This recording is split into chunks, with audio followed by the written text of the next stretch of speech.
Bismillahirrahmanirrahim. Assalamualaikum warahmatullahi wabarakatuh.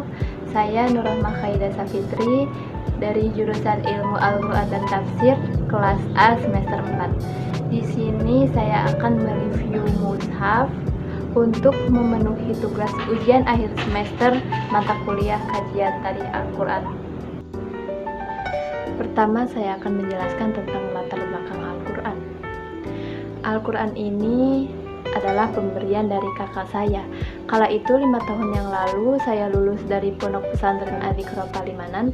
Saya diajak oleh kakak saya ke Gramedia Cirebon untuk membeli Quran yang saya inginkan, dan saya pun memilih Quran ini karena ya ukurannya sedang, tidak besar dan tidak kecil juga, dan bisa dibawa kemanapun. Untuk harga Quran ini sekitar Rp80.000.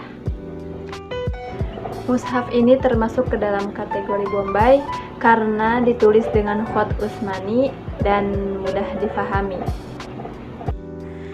Selanjutnya adalah struktur Al-Quran.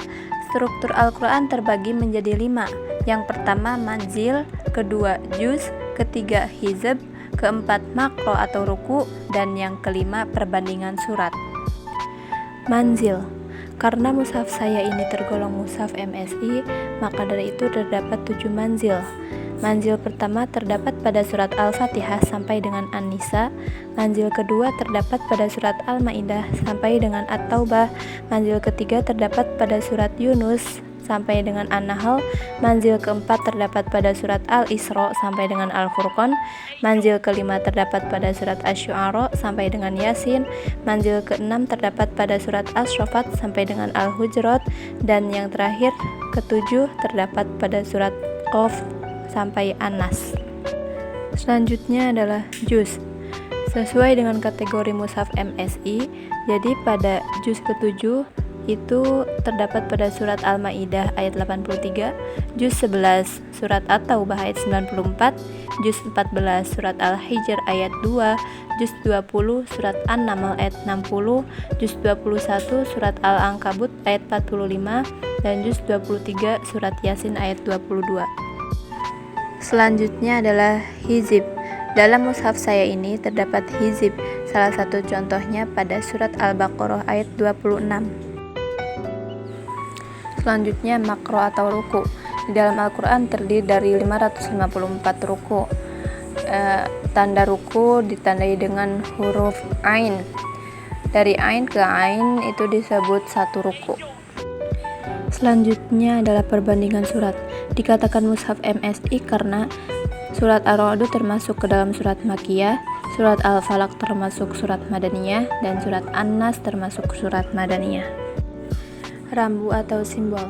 Yang pertama, ayat sajdah pada mushaf MSI dan Madinah sama-sama menggunakan simbol mimbar. Contohnya dalam surat Ar-Ra'd ayat 15. Kemudian huruf ya dalam MSI dimunculkan menggunakan titik.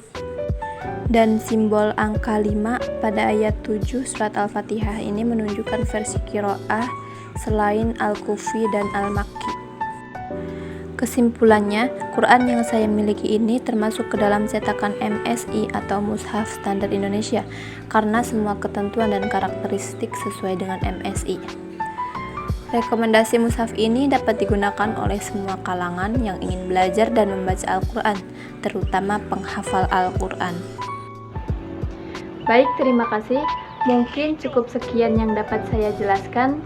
Mohon maaf atas segala kekurangannya. Wassalamualaikum warahmatullahi wabarakatuh.